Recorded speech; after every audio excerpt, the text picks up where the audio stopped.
हर आत्मा को जीवन के 4 स्तंभों से होकर गुजरना पड़ता है। धर्म, अर्थ, काम और मोक्ष का ज्ञान पाकर के ही मुक्ति मिलती है। यही वो द्वार हैं जिन्हें समझकर ही आत्मा परमात्मा को समझ सकती है। पहला द्वार धर्म का है और ये शेर इसका प्रतीक है। धर्म वही है जो गीता में लिखा हुआ है। धर्म वही है जो धारण किया हुआ है, जिसे आपका दिल मानता है। जैसे झूठ नहीं बोलना, चोरी नहीं करना, भगवान का निरादर नहीं करना, दूसरों को नुकसान नहीं देना, यही सब धर्म है। और हर आत्मा को अपने जीवन काल में हर समय धर्म का पालन करना होगा और उसकी रक्षा करनी होगी। दूसरा द्वार अर्थ का है, जो घोड़ा इसका प्रतीक है। हर आत्मा अपने हर जीवन काल में अपने पृथ्वी पे होने का अर्थ या मूल कारण समझाएगा। इस जिंदगी में भोगने वाली चीजें और रिश्तों का आनंद लेंगी।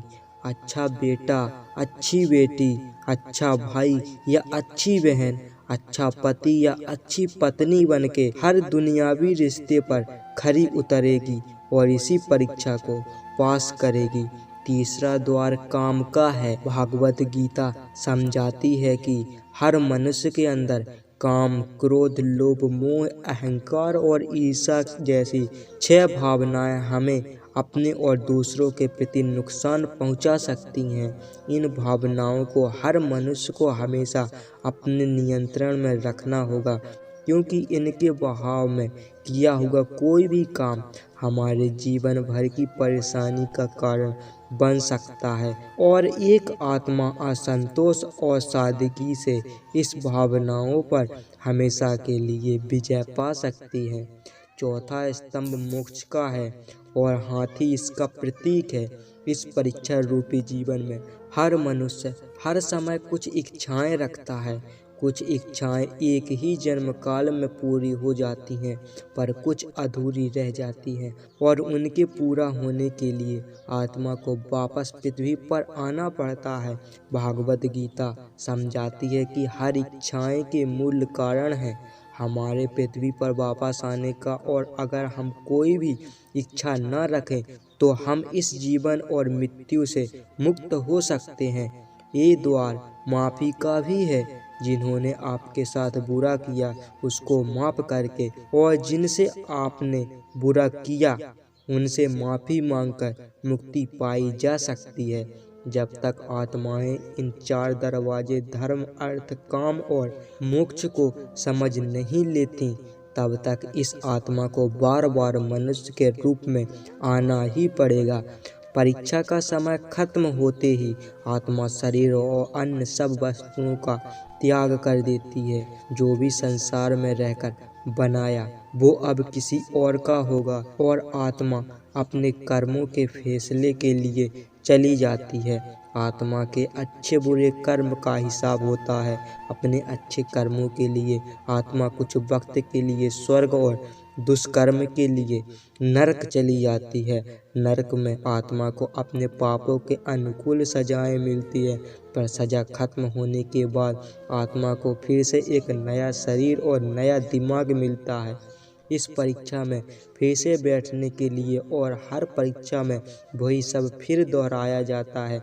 जिंदगी के 4 स्तंभ धर्म, अर्थ, काम और मोक्ष को समझने के लिए हर जन्म में अपने कई जन्मों के कर्मों के हिसाब से हर आत्मा को कभी अच्छे तो कभी बुरे हालातों से जाना पड़ता है। लेकिन जब तक आत्मा परमात्मा के साथ योग को नहीं समझ लेती, तब तक वह मुक्ति नहीं पा सकती।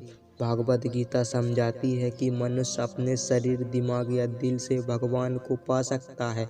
शरीर द्वारा किए गए कर्मों के माध्यम से परमात्मा को पाने को कर्म योग कहते हैं। ऐसे कर्म जो परमात्मा की इच्छा से हो और दूसरा कल्याण के लिए हो, वाल्मीकि ने रामायण लिख के श्रवण ने अपने माता पिता की सेवा और उन्हें 4 धाम की यात्रा कराई, अपने कर्मों द्वारा परमात्मा को पाया। भगवत गीता समझाती है कि एक आत्मा दिमाग से भी परमात्मा के साथ योग लगा सकती है। इसे राजयोग कहते हैं, क्योंकि दिमाग या मस्तिष्क सब इंद्रियों का राजा है। एक मनुष्य अपनी आस्था, श्वास, प्राणी, अभ्यास, साधना और तपस्या से परमात्मा को इस योग के द्वारा पा लेता है। इस योग को समझने के लिए हमें अपने अंदर की एनर्जी यानी चक्र और कुंडलियां को समझना पड़ेगा। आत्मा मस्तिष्क से ध्यान लगाकर परमात्मा के साथ योग लगा सकती है। शंकराचार्य, स्वामी परमहंस, स्वामी विवेकानंद और उनके जैसे कई योगी इस योग के रास्ते पर परमात्मा के साथ संधि लगा पाए हैं। परमात्मा भागवत गीता में कहते हैं कि अगर किसी आत्मा को धर्म ना भी समझ आए, योग ना भी समझ आए, पर वो मेरे शरण में आ जाए तो मैं उसके सारे पाप माफ कर देता हूँ। परमात्मा को ऐसे दिल की गहराइयों से पुकार के पाने को भक्ति योग कहते हैं।